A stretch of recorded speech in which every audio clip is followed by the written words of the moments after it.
Maharaj Acharya Ashtatasi Smriti His Divine Grace Silave Sarvanaravindra Srila Bhaktivedanta Swami Maharaj Srila Prabhupada Ki Anand Swati Vaishnavrinda Ki ISKCON Founder Acharya Srila Prabhupada Ki Namacharya Srila Haridasa Thakur Prem Supahosi Krishna Chaitanya Prabhu Nityananda Shri Advaita Radha Shivasari Gaur Bhakta Vrinda Ki Sri Radha Krishna Gopa Gopinata Shyama Kunda Radha Kunda Giri Govardhan Ki Vrindavan Mathura Dham Ki Navadvip Mayapur Dham Ki Gangamai Yamunamai Ki Devi Tulasi Devi Ki Harinam Sankirtan Ki Samavita Bhakta Vrinda Ki Gaur Prema All glories to the Assembled Glories to the Assembled All glories to the Assembled All glories to Sri All glories to the Baba the Almighty.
Prabhupada ki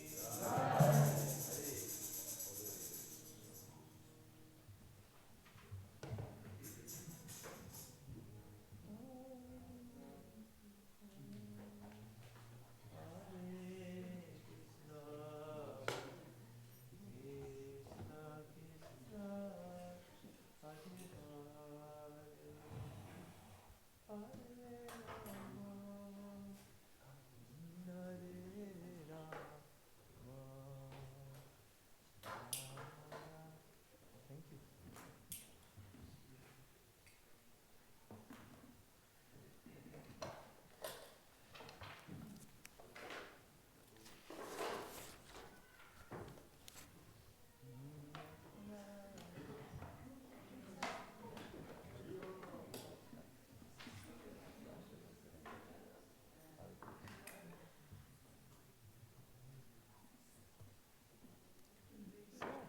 Krishna. So Krishna, do we have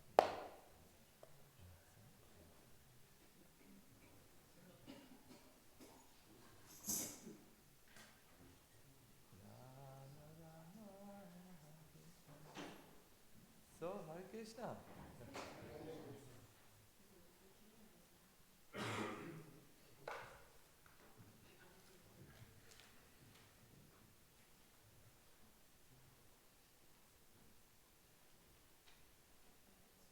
Wow, so many of you are here. Your film cameras. I hope I will be a worthy subject for filming.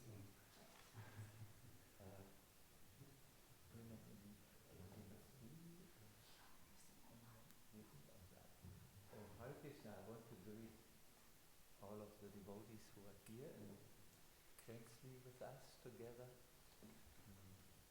And also the many devotees who are seeing us online. I don't actually know how many of you are there, but I want to welcome all of you very affectionately.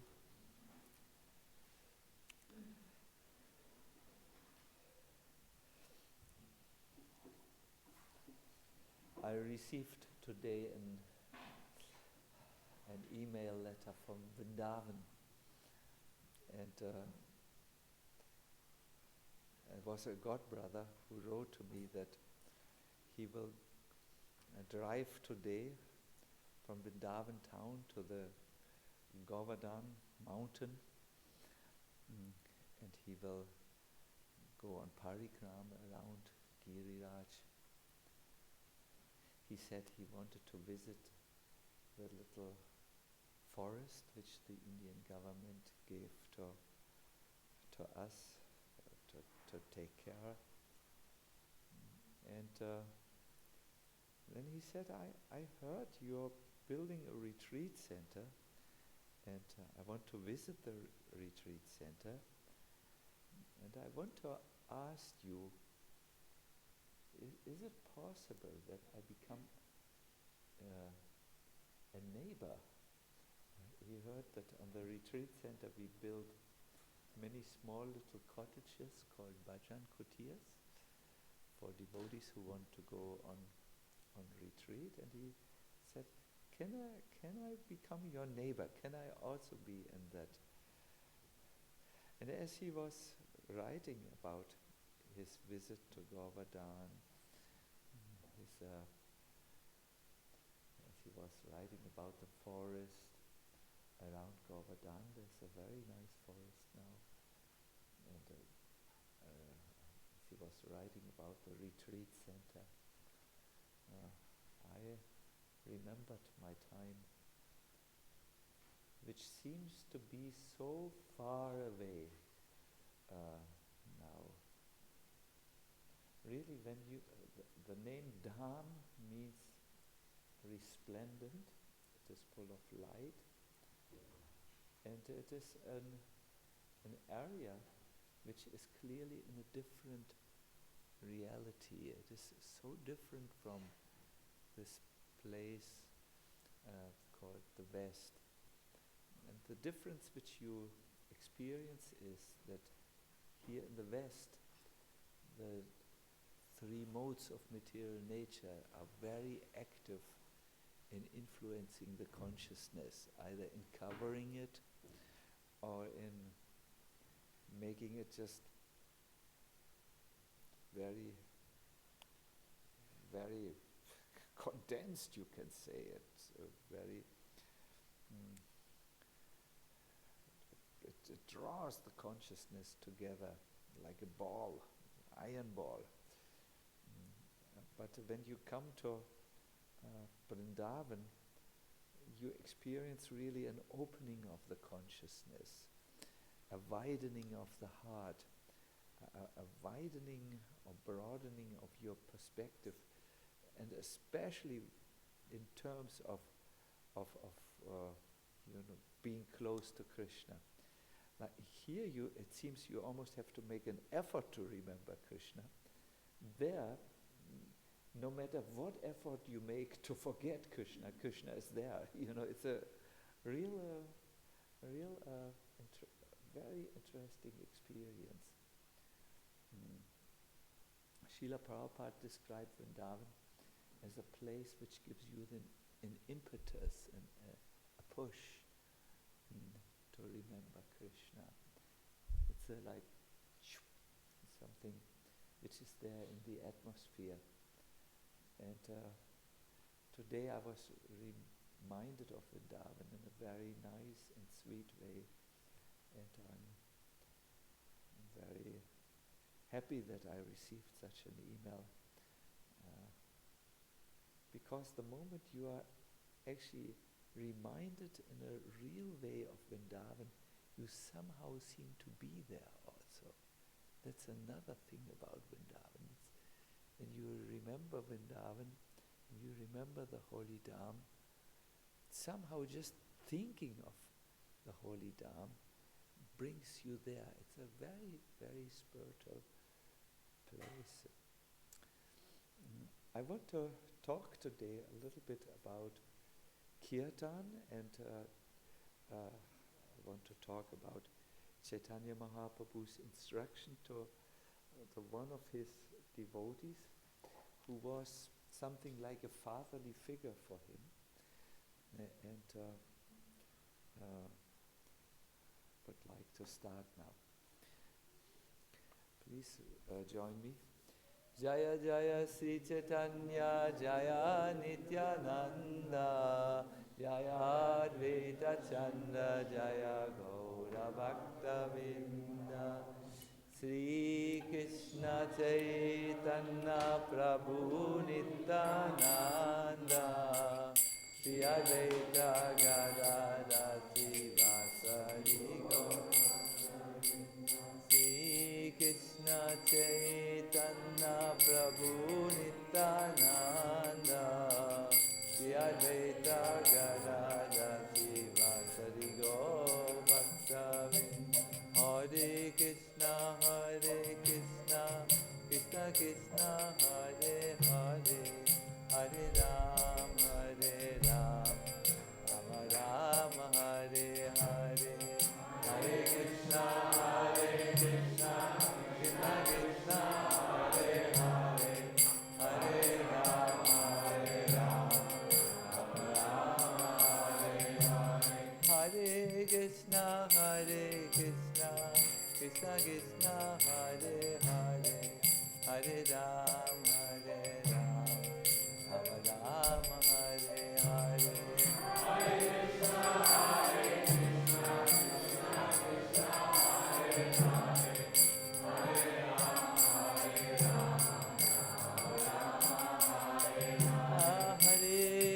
Krishna Krishna Krishna Hare Hare Hare Ram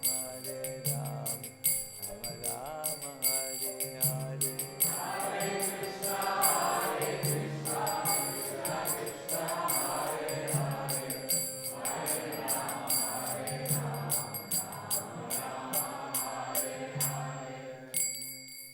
Hare Nowadays, Kirtan has become very popular, and not only in our movement, but you will find when you search for kirtan in the internet, many people who have discovered the real the kirtan.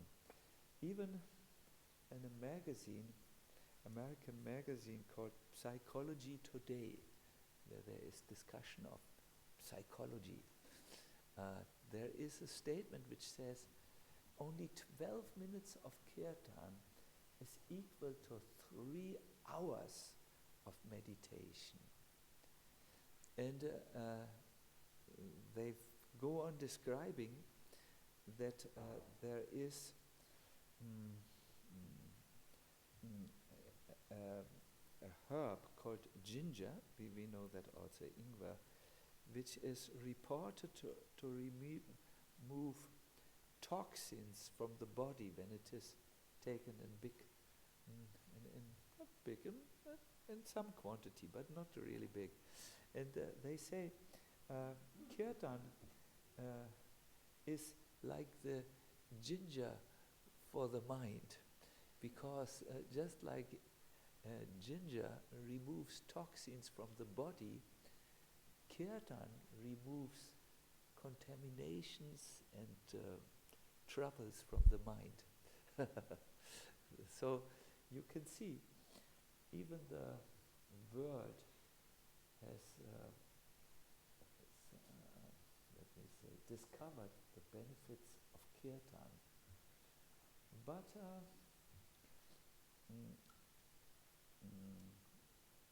they have discovered in a limited way, I would say. There is a discussion in our scriptures about the benefits of kirtan in relationship to the benefits of meditation, which tells us a lot about the power which good kirtan can have. This discussion takes place in the Brihad Bhagavatamrita, where you have the spiritual searcher. I don't think this is the best way to explain Gopakumar, but where you have the soul who's on his way to his spiritual perfection, reach some part of the spiritual world called the Vaikuntha planets, and there he meets the messengers of the Lord, the Vishnu Dutas, and hears how they discuss with Lord Shiva what is the best way to evoke full God realization. That's the question which they discuss. What is really the best way? It's almost if in our circles I would say, you are all great devotees of the Lord, you are practicing. Tell me a little bit from your experience, what do you do? What is the best way to bring about God realization? I think when you ask a Hare Krishna devotee who hears from every morning the scriptures, he would quickly know the answer. But if you would ask him personally, tell me your own realization, he would be a little careful. He would maybe not be so convinced, because we all know Krishna is very difficult to attain. So, what is the most efficient way for God realization? This is the question. And the Vishnu Dutas say, we think kirtan is the most excellent form of spiritual practice. And they say it is better even than meditation, because meditation is a little difficult because our mind is so restless usually. But kirtan is wonderful because it grabs not only the voice, but after grabbing the voice, it grabs the mind and the sense of hearing. Also, kirtan is best because it doesn't only help the person who does kirtan, it helps even those who are around him. Let us consider these arguments. Meditation, which is so popular nowadays, is working with the mind. And the mind, as it is known, is quite restless, and it is very stubborn. It does not always wish to accept a new way of thinking. It remains the same. And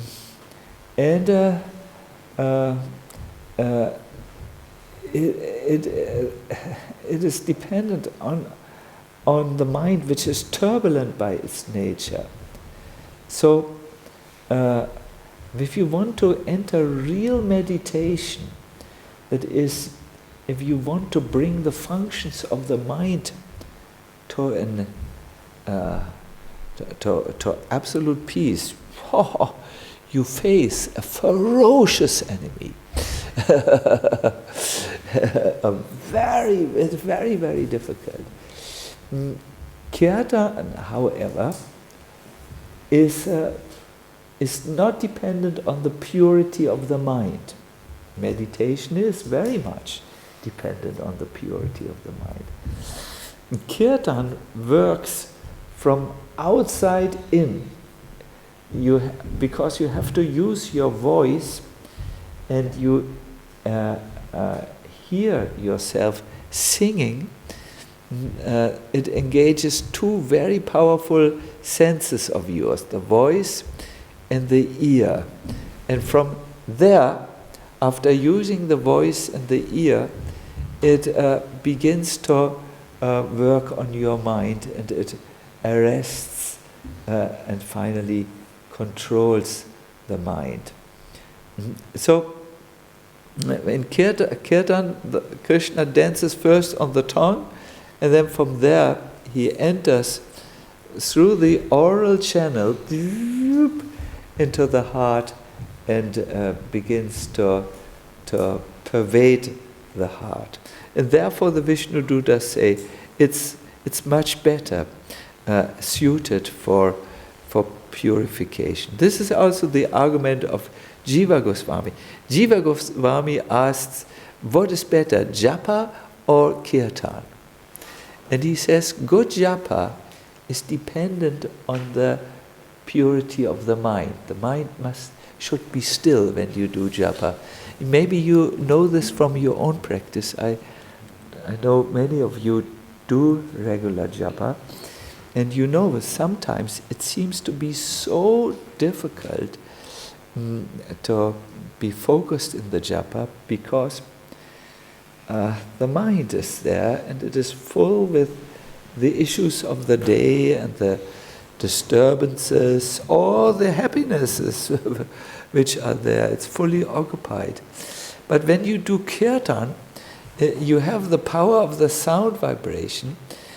It's absolutely independent from the mind and the state of the mind, and it immediately controls and pervades the mind. So therefore, kirtan is even ranked as a higher practice than japa. No? And you follow the arguments of Jiva Goswami and yes, of the Vishnu Dutas. They say two arguments. The first argument, it's not dependent on the difficult to control mind. The second argument is because it takes the senses, first the senses, and then it controls the mind, it's better. And the third is, it's a rhetorical question. What is better, if I eat alone my meal, or if I distribute my meal to all those who are around me. I think I'm known as a charitable man if I say, Muniraj, you look hungry. Konya Bihari, you look hungry. Gaur Krishna, although you are the best of cooks, you look hungry. Come, I have a meal. Join me and take. So this is kirtan. You invite people to also hear the holy name and experience the benefit of the holy name in terms of controlling the mind. I told the children today a story which I had heard. It's about an Australian Kelpie dog who he was in a community of young men, and the community didn't appreciate his presence, so they asked the devotees, when they gave a program in the community, if they would take that dog. And the devotees said, well, we also are not so much into dogs, but they said, if he comes voluntarily into our bus, then we can take him along. So this dog, when he heard this, entered the bus, and he drove with the bus to the farm community. When he arrived, he was given immediately initiation. His name was Hare Rama, and he was extraordinary. He stayed outside of the brahmachari ashram. He slept on the shoes of the brahmacharis, and when they woke up, he went with them to the temple. The moment the conch shell blew, Hare Rama would howl in unison, being deeply moved by sattvika ecstasies at the sound of the conch shell. And he became so extraordinary that he paid his obeisances to all arriving devotees who came to the farm.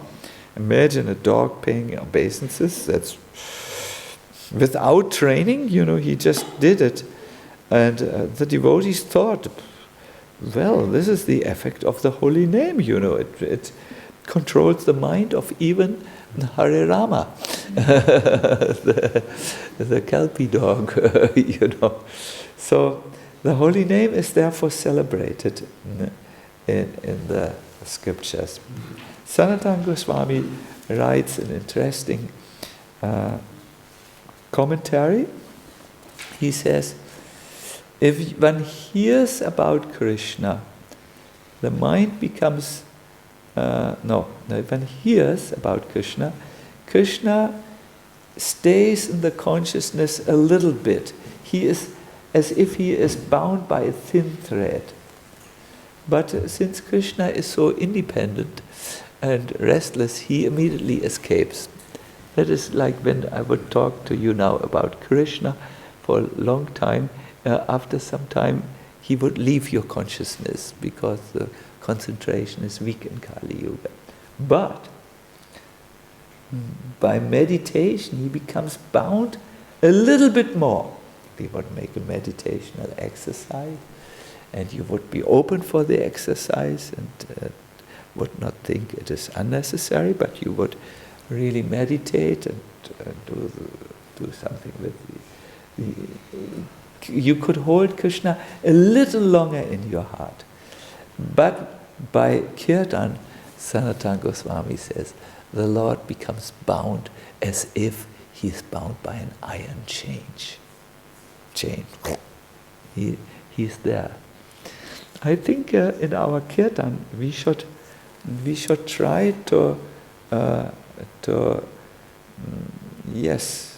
experience this, that we stay for a long time with Krishna as we do kirtan. Jiva Goswami therefore quotes in the Bhakti Sandarbha a scripture. He says, if you cannot fix your mind on Krishna, who has this problem? That he tries to think of Krishna for quite some time, but it's just not staying there.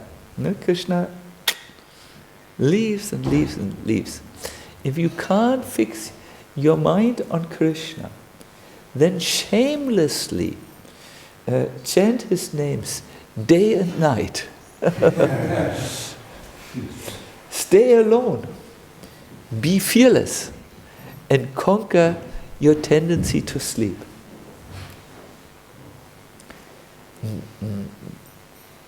Don't pay attention to the desires which come in your mind and which will try to pull you away from chanting, and remain fixed on the goal. Control your eating and be peaceful in spirit.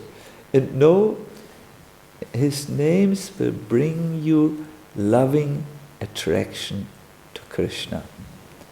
My dear devotees, I'm personally, how do you say, I'm very, very convinced of this. I must tell you, I'm very determined in this life to try to think of Krishna as much as possible. I do not want to think like an ordinary person. It's so uninteresting and so boring for me.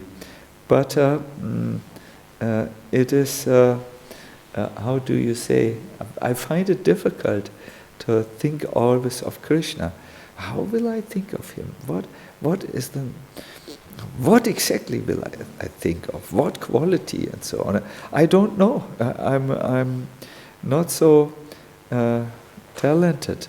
But the scriptures tell again and again that if you who want to think of Krishna and who want to be in God's presence, if you learn to chant day and night the holy names, then your mind is going in this direction. And I must tell you, I believe in this statement of the scriptures, and I try to do it, to train my mind in this way. So this is coming, this conviction, from statements like the one which I read to you. Can you tell me I can find the text? The text is in the Bhakti Sandarbha 206, Anuchetya 263. If you like, I can read it again for you. If your mind cannot be fixed on the Supreme Lord Achyuta, then shamelessly, don't think, oh, I will be criticized for this. Shamelessly chant his names day and night. Stay alone. Be fearless and conquer your sleep. Be indifferent to your many desires and remain fixed on the goal. You want to chant day and night. Control your eating. I mean, that we all know when we eat.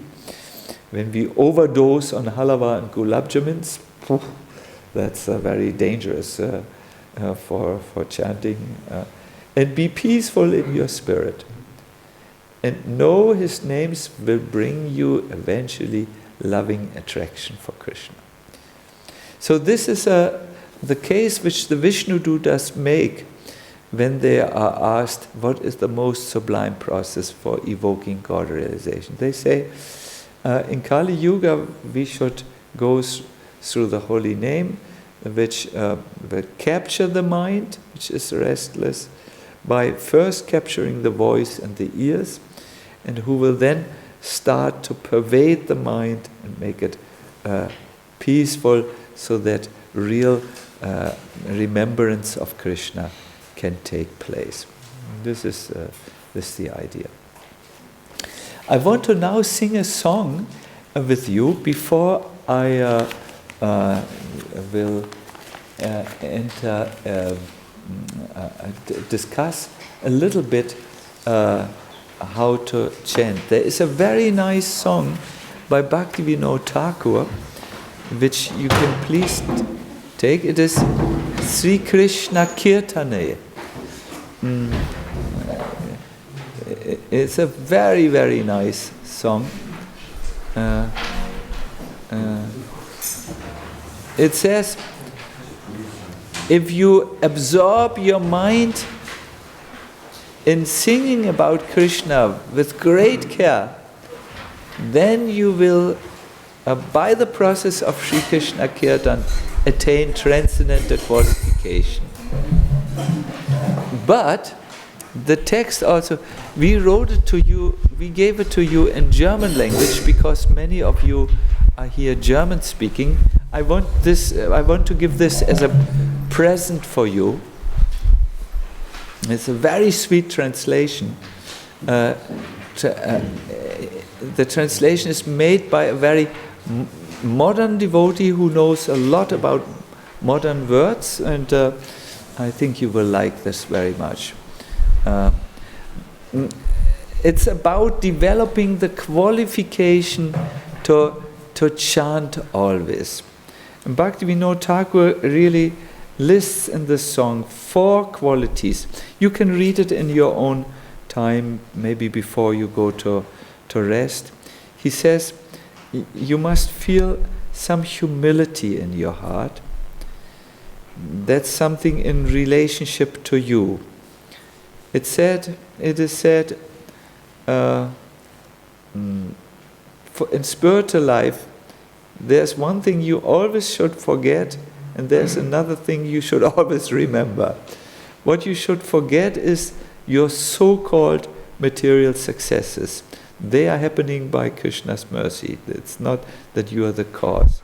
What you should remember is that you are a soul who is dependent on Krishna. So forget how great you are and remember that you are dependent. That you should always remember. Then you are safe. You should develop compassion to others, be kind to others. You should develop respect. And you should not be so greedy to be famous and known and honored by others. And when you have these 4 qualities, you can always sing the Krishna's holy name. So we will sing this now. I think I would like to ask Gaur Krishna to sing. Yeah? We can put the microphones to Gaur Krishna.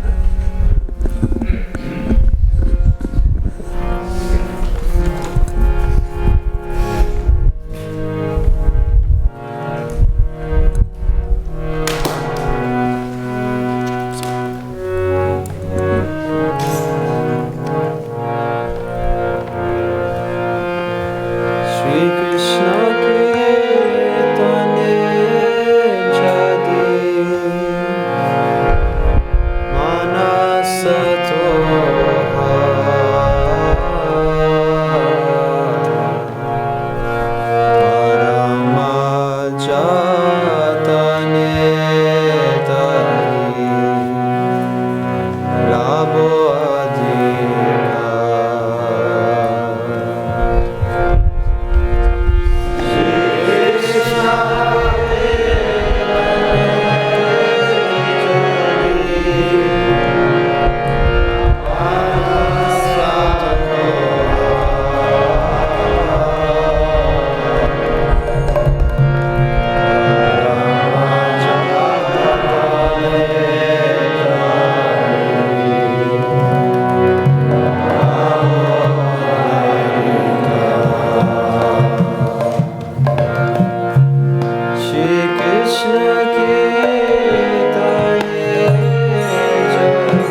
what I very much like about this particular song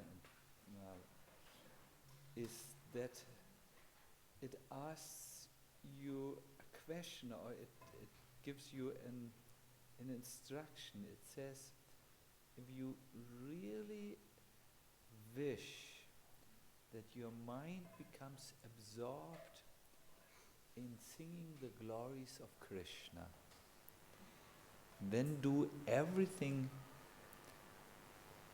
which you can do in order to obtain the qualification for doing this. I remember my father once told me that when he and his colleagues were in the Russian, when they were prisoners of war during the German-Russian confrontation during the Second World War, there was a little group in the prison who was preparing an escape. And to do this, they received money from Germany and the means. I do not really know what it was, leather, where it letters, or where it dress, because they needed to go through the harsh Russian winter and escape. But there was a lot of preparation for planning this escape and going back to Germany, and they only accepted within this little group people whom they thought were qualified. For instance, one qualification was those who were in this group of escaping and going back to Germany had to be team players. They couldn't be selfish, that I don't care for the rest of the group, I just want to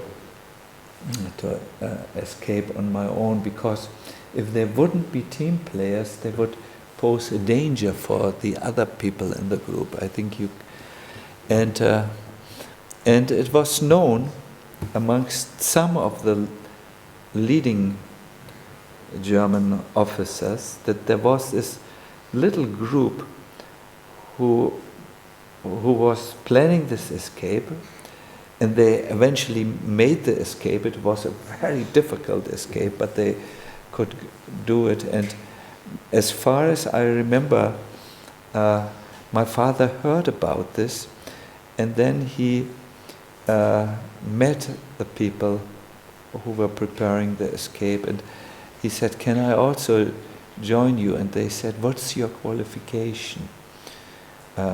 We will only accept people with these qualifications." And then my father told me, because I knew I would die in that camp of the Russians, I would not survive the winter. I did everything to be in that group and to plan my escape. Now I remember that for many devotees who joined the movement for Krishna consciousness in the beginning, there was a similar motivation. We somehow were motivated by the desire to go back to Godhead, and I do remember as a someone who was there from the beginning and who met those who joined our group did really everything. They changed their dress, that changed their hairstyle, they changed their habits. They didn't smoke any longer, etc. Just because they believed that if I come and practice Krishna consciousness and bhakti, it will be good for my development. Now I remember many devotees, they to whom I preached and who later joined our movement, there's always this moment, okay, they say, what do I do? What do I do now? What do I have to do? So Bhaktivinoda Thakur gives us a little do list of qualifications, 4 qualifications, and he says if you fulfill these qualifications, then you can actually chant the holy name always and be fully Krishna conscious. That's what he says. What is his point? So I would like to stress on one qualification which Jiva Goswami mentions in the Bhakti Sandarbhas. He says it is usually very difficult to attain Krishna. And then there is a quotation which he alludes to. If you want to attain the Lord who is so difficult to attain, you have to face the sorrow of your own lowliness. That's maybe the most difficult thing in Kali Yuga, to accept that we are fallen or ordinary, because there is an ongoing fight for significance, for recognition, for for excelling in the human society, for realizing my full potential, and so on.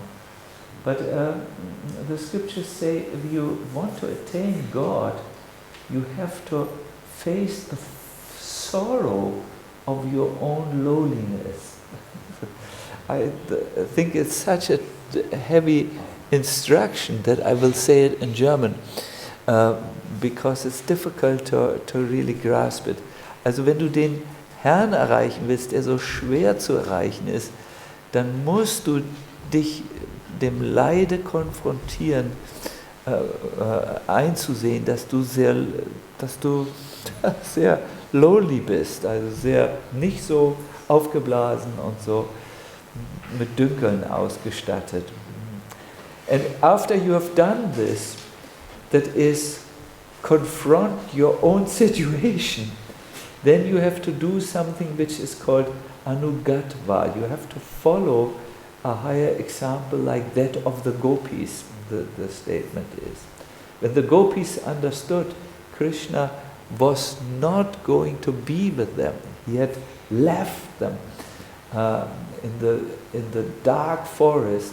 When they understood this, that they couldn't find Krishna on their own, they took shelter in one process. They all went on the wide sand of the Yamuna, and they started to remind themselves of Krishna. They talked about Krishna and chanted his holy name. So you must, after you have accepted that you are, after you have been able to confront that sorrow, that inner suffering, that, oh no, I'm separate from Krishna.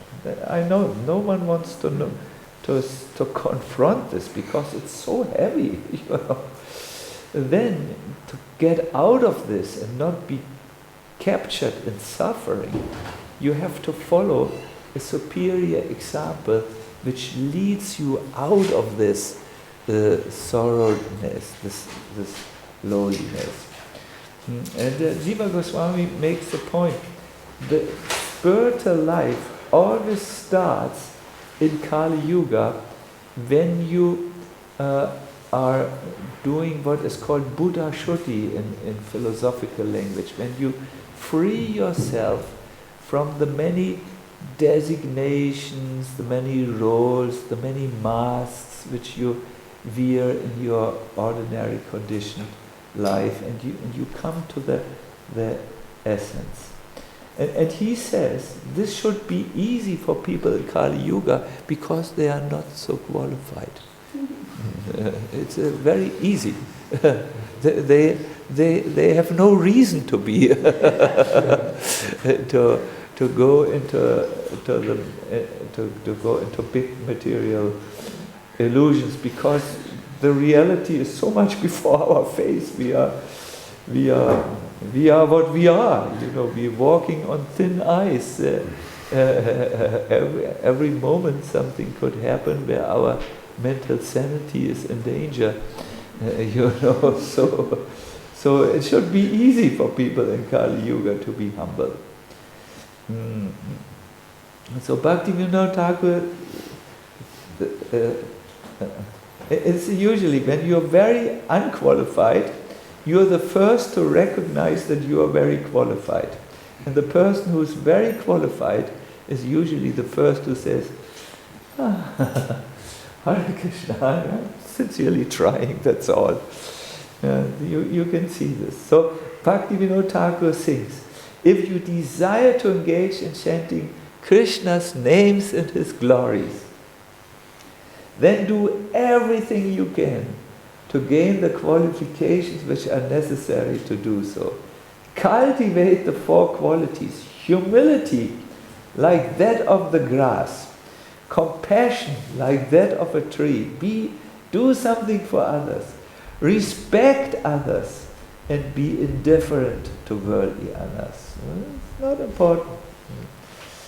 Bhaktivinoda cries out to the lotus feet of the Lord, when will you make me qualified to chant your holy names?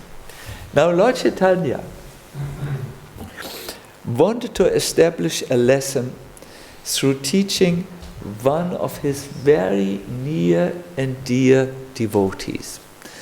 This devotee was very qualified in austerity and renunciation. His name was Shuklambara Das Brahmachari. He had gone on his foot to all the holy places in India. He had discussed with devotees, and since his life, since the beginning of his life, he was a Naishtika Brahmachari. He lived not from opulent food, but he only accepted broken rice. There are such devotees, we heard today when we ate our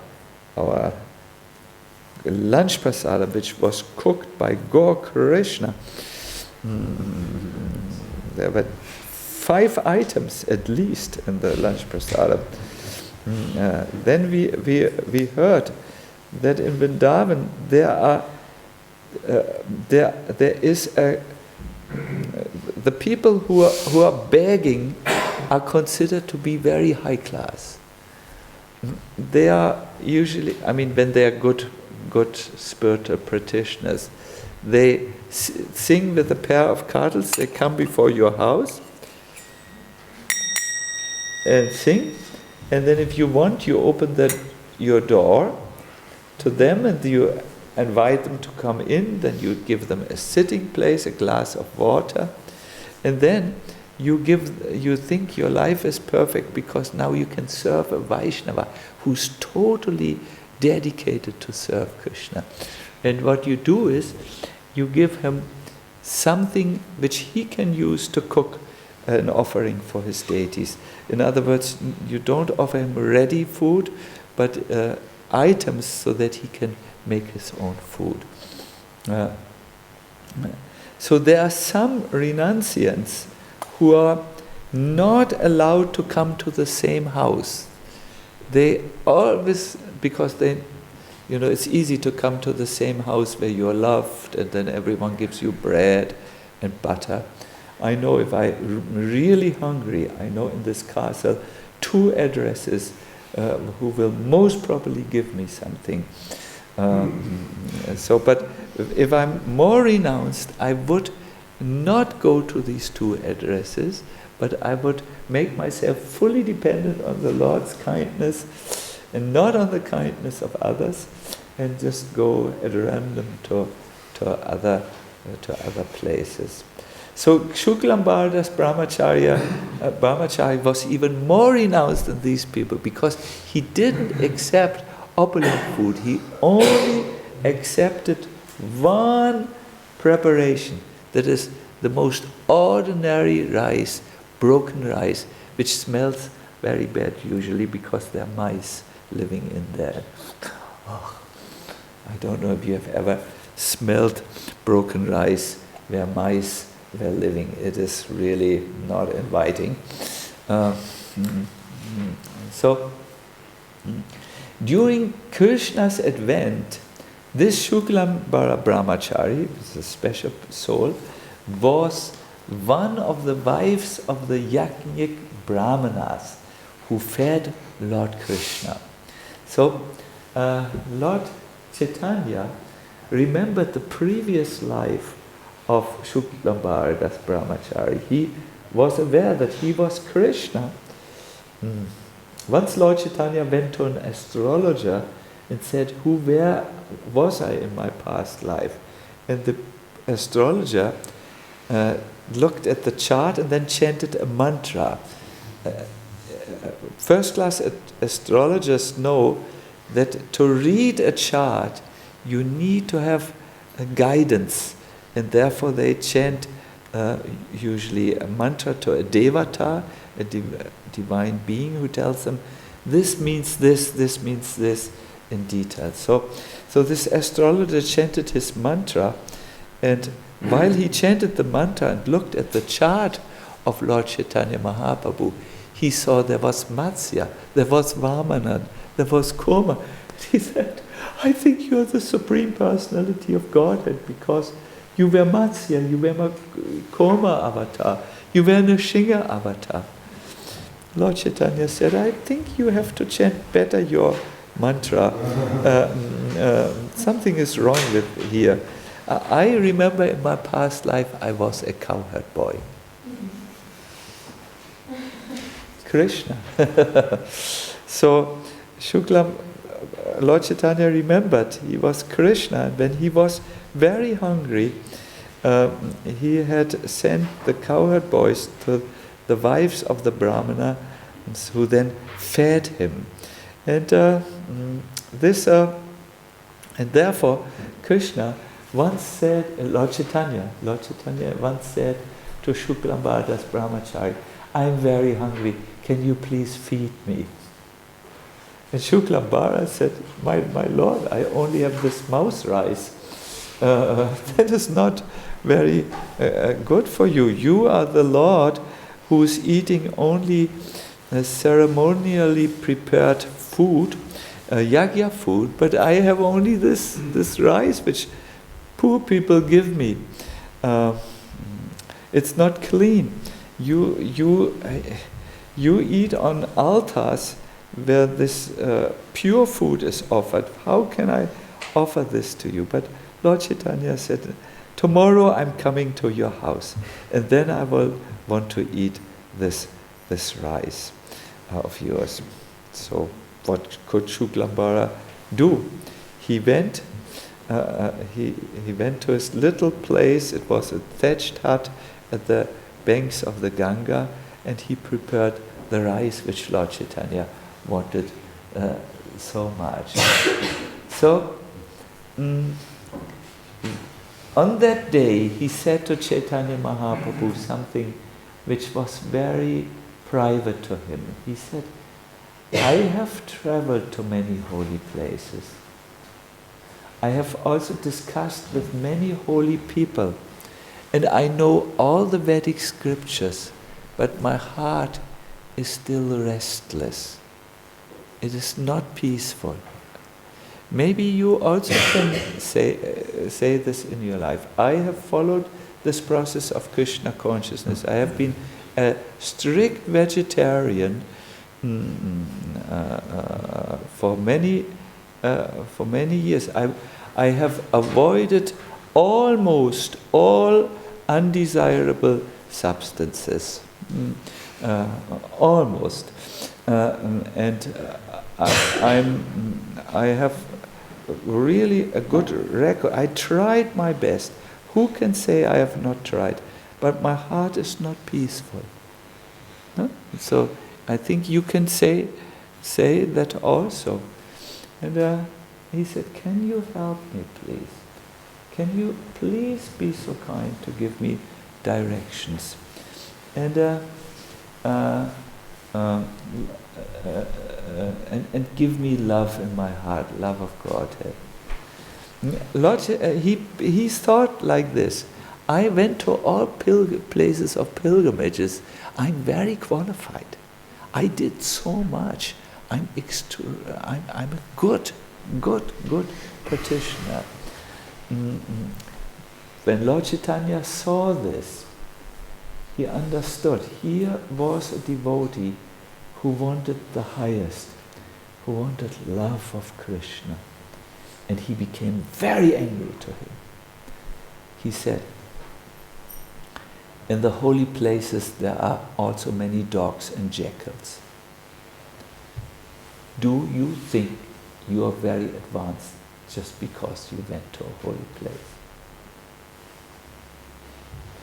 Do you think because you have taken your baths every day in the Ganga, you are very pure? There are fishes who live from morning till evening in the Ganga. They are very pure. Do you think you are qualified because you have only eaten vegetarian dishes? Look at the buffalo. He also eats vegetarian. Do you think because you can meditate, you are very qualified? The crane also meditates. What makes you so special?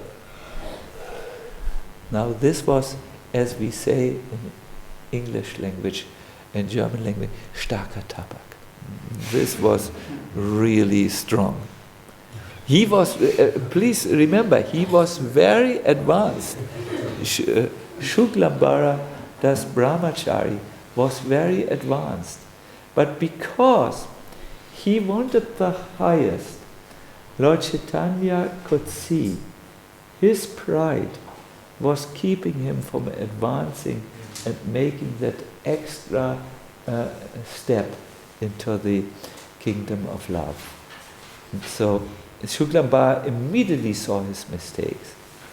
He felt, oh no, I've been so proud by saying, I did all this, can you now please help me? But he felt disheartened and also neglected. He cried, and in the end, he cried so much that he fainted.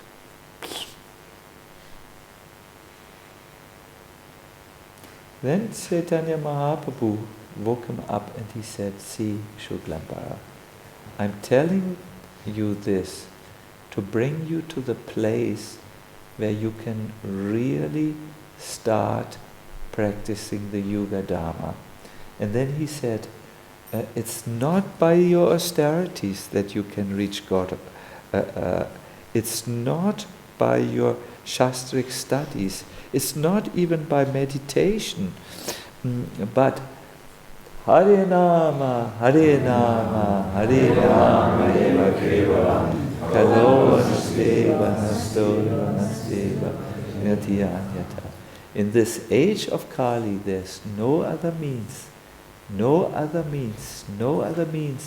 for self-realization than chanting the holy name. Chanting the holy name of Lord Hari.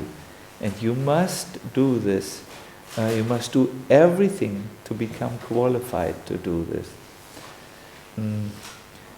He said, Lord Chaitanya said, in this age of Kali, the holy name is the incarnation, we call it Nam Avatar, of Krishna. When you chant the holy name, you therefore associate with Krishna directly. But Krishna will only stay with you if you become qualified. And then in the end he said, and I really like this, he said, listen, Shuklambara Brahmachari, I reside permanently in your heart. Whenever you eat, I eat. When you go on your begging rounds, I accompany you. I have descended to distribute love of Godhead. And you are my servant, lifetime after lifetime. I constantly pray that you offer me something, for you have no interest in enjoying anything that has not been offered to me. It is for this reason that I have made a show of my power. I have given you a strong word, taken everything away from you, thus making you poor. Shuklamba, I hereby bestow upon you what you wanted from me, Prema Bhakti, which is my very soul. When the devotees heard the Lord's blessings, they made a joyful noise, and they all shouted, please join me, Jai Jai! Jai Jai! Jai Jai! Jai Jai! The internet people are still sleeping. Please, before your computer, chant, Jai Jai! Jai Jai! Good. My dear devotees, there are different definitions of wealth, but Mahaprabhu gives this definition. Without the wealth of love of God, my life is full of poverty and worthless.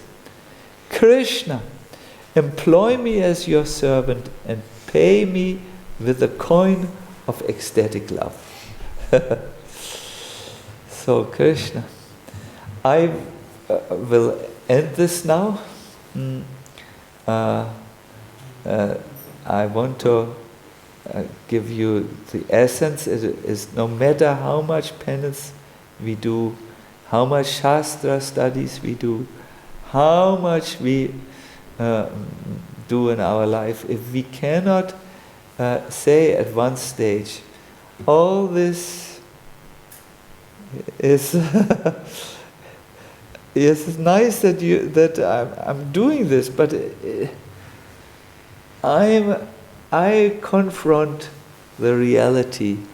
I'm a soul, I'm yearning for Krishna, I'm dependent on His mercy, I'm fully in His hands. I cannot forget this. And from that position, my dear devotees, you can be like a rocket. You can leave the gravitational field of your false ego and come really into the real state of spiritual life.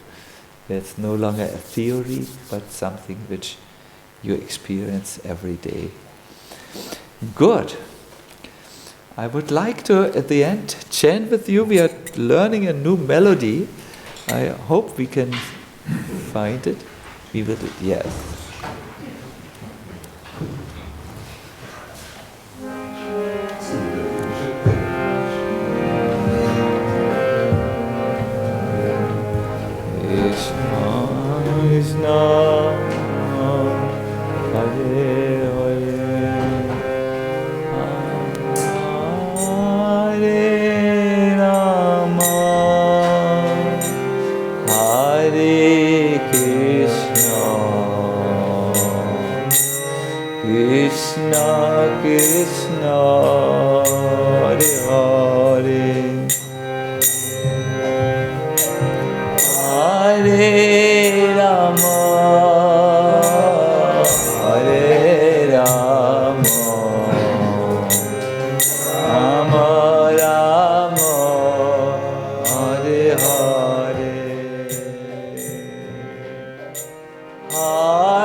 Hare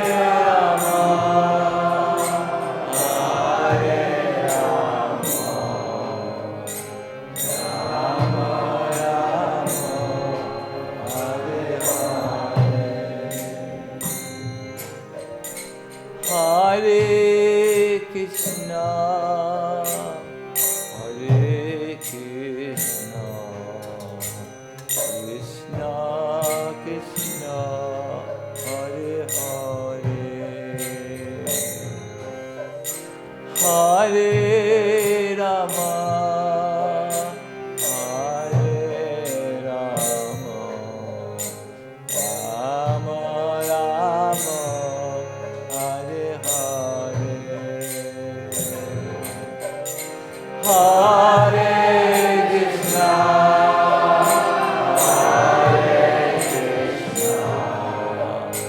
Krishna Krishna, Hare Hare, Hare Rama,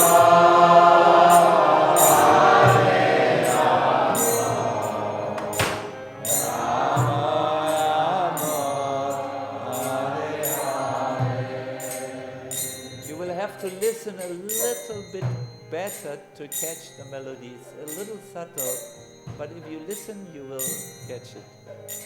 Krishna Krishna Hare Hare,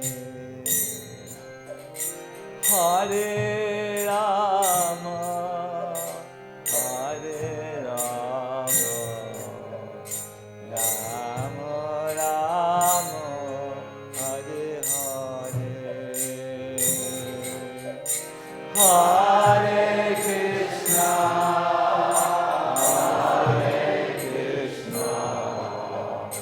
Krishna Krishna, Hare Hare.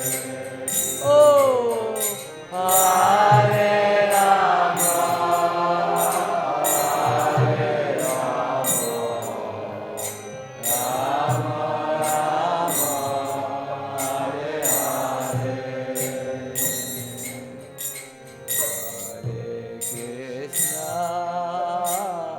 Hare Krishna, Krishna Krishna, Hare Hare,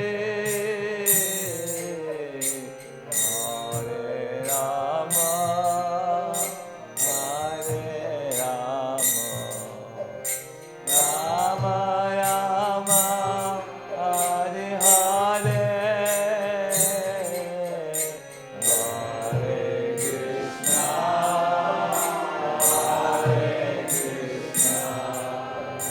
Krishna Krishna, Hare Hare, Hare Rama, Hare Rama, Rama Rama, Hare Hare, Hare Krishna, Hare Krishna, Krishna Krishna, Hare Hare, Hare Rama, Hare Rama, Rama Rama, Hare Hare, Hare Krishna,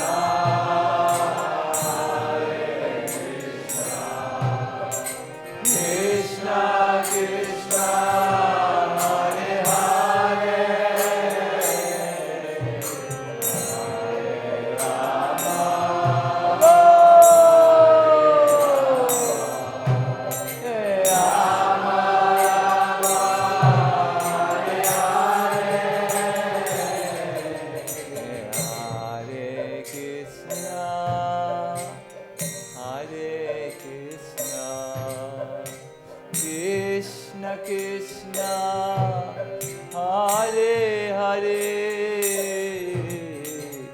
Hare Rama, Hare Rama, Rama Rama, Hare Hare, Hare Krishna,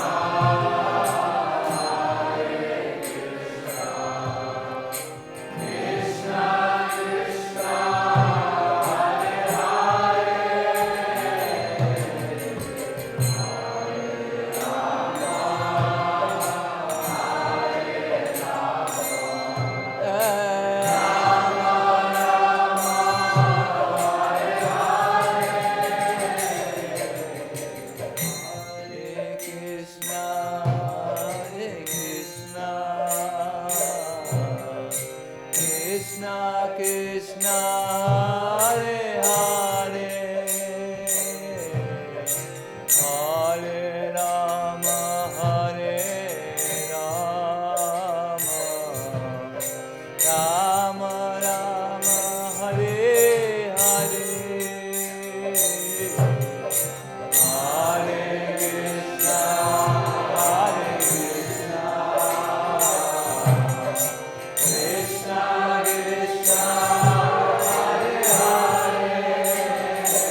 Hare Krishna, Krishna Krishna Hare Hare, Hare Rama Hare Rama, Rama Rama Hare Hare, Hare Krishna, Krishna Krishna, Hare Rama, Hare Rama, Rama Rama, Hare Hare, Hare Krishna, Krishna, Krishna Krishna, Hare Hare, Hare Rama, Hare Rama, Rama Rama, Hare Hare, Hare Krishna, Hare Krishna, Krishna Krishna, oh Hare Rama, Hare Rama, Rama Rama, oh Hare Krishna, Hare Krishna, Krishna Krishna, Hare Hare, Hare Rama, Hare Rama, Rama Rama, Hare Hare,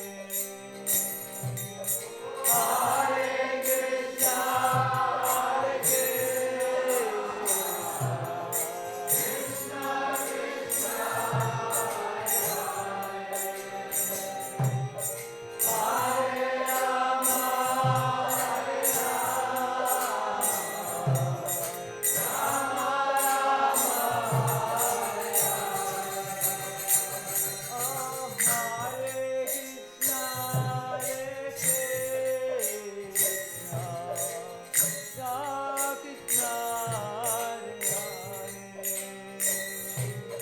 Hare Rama, Hare Rama, Rama Rama, Hare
high.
So, Hare Krishna, Hare Krishna.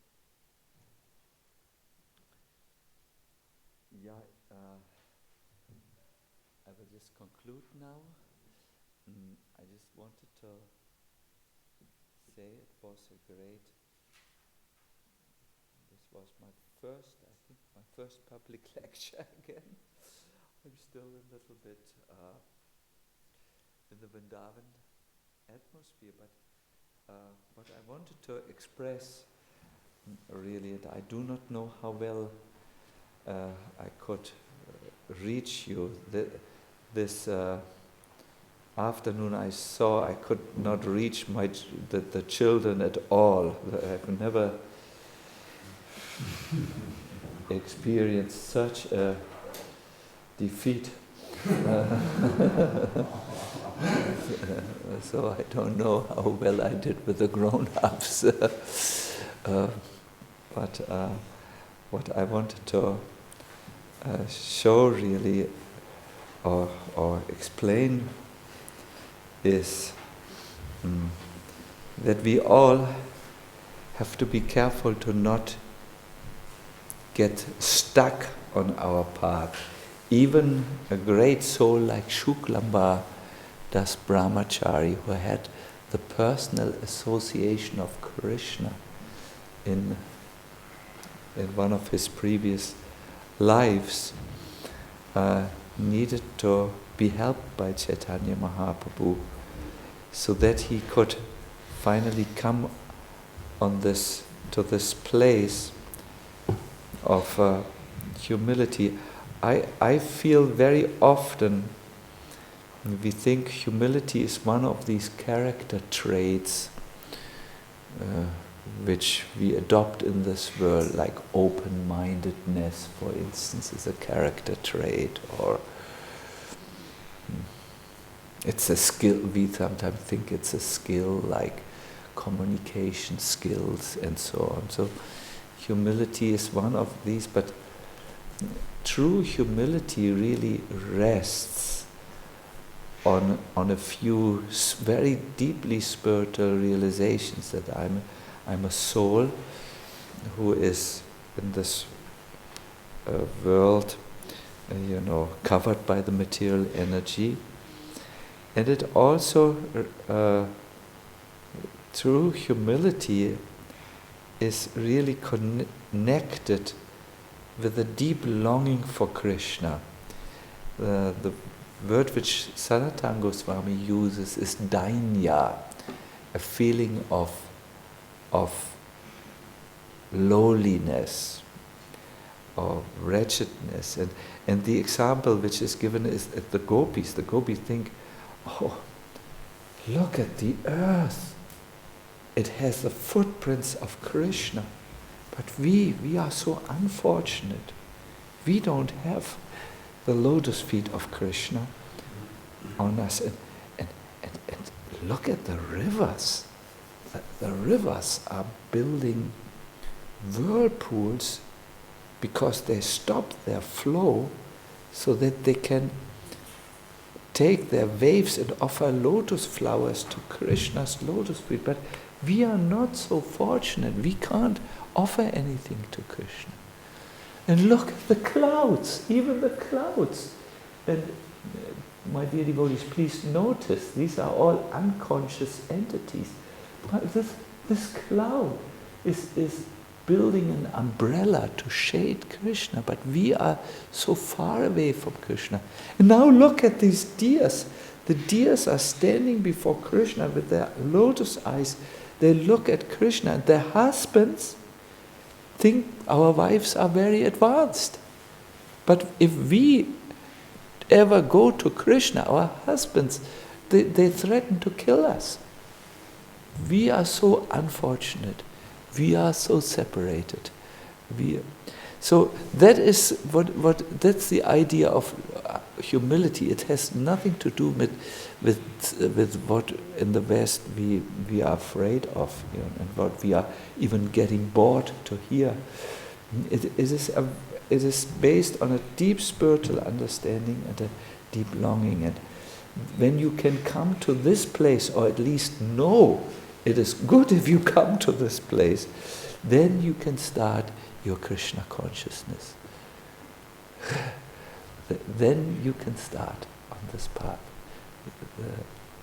It's so good that we are born in Kali Yuga because we have no reason to be proud, says Jiva Goswami. We are extremely qualified. It's easy to be qualified in Kali Yuga. Let us celebrate it. But for that we have to be willing to face. And that requires some inner strength. Muniraj. This is one question, because it's a very nice point. You said if you know and true humility, like in the West, it's not very popular because people connect this with low self-esteem. Yeah. They think like, okay, if you're low, then it means you have low self-esteem. It means you slowly go into depression. Yeah. So how can we maybe combine this being truly humble, but at the same time having a high self-esteem, which can be probably combined on some.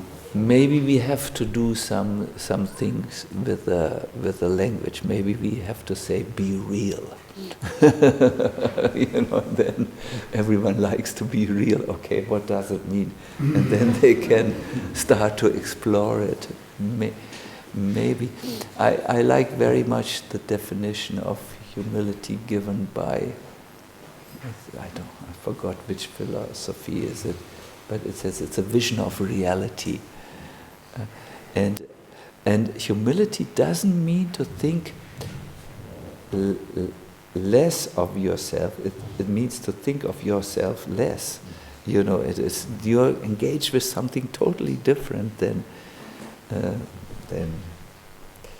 I know, Moniraj, but I'm not speaking to ordinary people from the West. I'm speaking to you, the advanced practitioners of bhakti.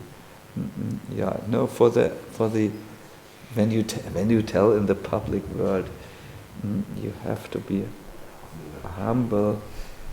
You have to express it differently. I think you can say, don't identify with your labels. Things like this you can say. Yeah, Krishna. So I wish you all the best. I think we were a little longer, but this is Vrindavan time. We are not so much on time. Hare Krishna. Hare Bol. Krishna, Hare Krishna. What Shuklambara had to learn.